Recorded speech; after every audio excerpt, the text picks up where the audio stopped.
সুনামগঞ্জে কিন্তু গেল কয়েকদিন বৃষ্টি এবং পাহাড় ঢলে নদ নদীর পানি বৃদ্ধি পেয়েছিল, তবে সেটা বিপদসীমা ছাড়ায়নি।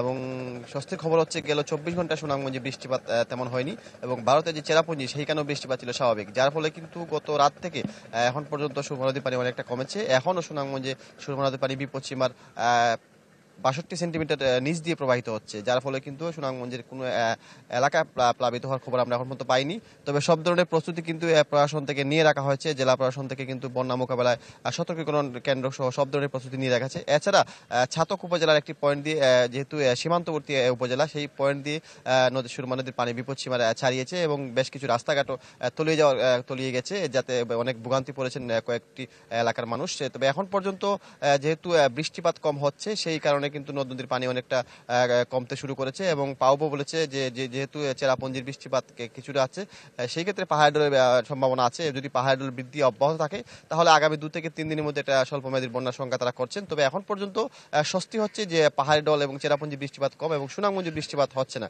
যার ফলে কিন্তু সুনামগঞ্জে ওই ধরনের বড় ধরনের কোনো দুর্যোগের সংখ্যা এখনো নেই। তবে সতর্ক থাকতে সবাইকে বলা হয়েছে, এবং সুরমা নদীর পানি বৃদ্ধি থেমে থেমে আছে, কখনো বৃষ্টিপাত হলে সেই পানি বাড়তে শুরু করবে।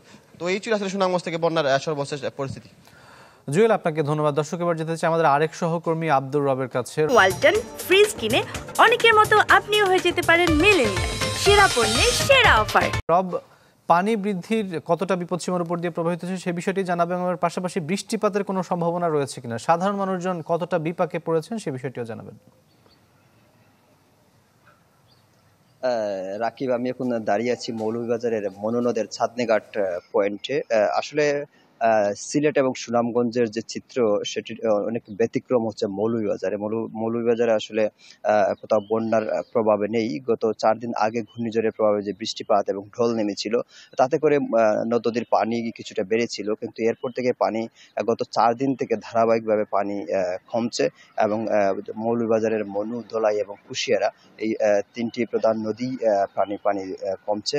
এবং একটা বিষয় এখানে বলতে চাই রাকিব, যে আসলে মৌলভীবাজার অঞ্চলে বৃষ্টিপাতের আজকে কোনো সম্ভাবনা নেই, এবং এই বৃষ্টিপাতের কারণে নদ নদীর পানি বাড়া বা বন্যার প্রভাব সৃষ্টি হওয়া এই ধরনের কোনো বিষয় হয় না। সাধারণত উজান থেকে যে পাহাড়ি ঢল, অর্থাৎ ভারত থেকে যে পানি আসে মনু, ধলাই এবং কুশিয়ারা দিয়ে, এবং বিশেষ করে বিভিন্ন ধরনের পাহাড়ি ছড়া এবং নদী দিয়ে যে উজানের ঢলগুলো আসে, এই ঢলগুলো যখন ব্যাপকভাবে আসে, তখন নদ নদীর পানি বেড়ে যায় এবং হাওরের পানি যায়।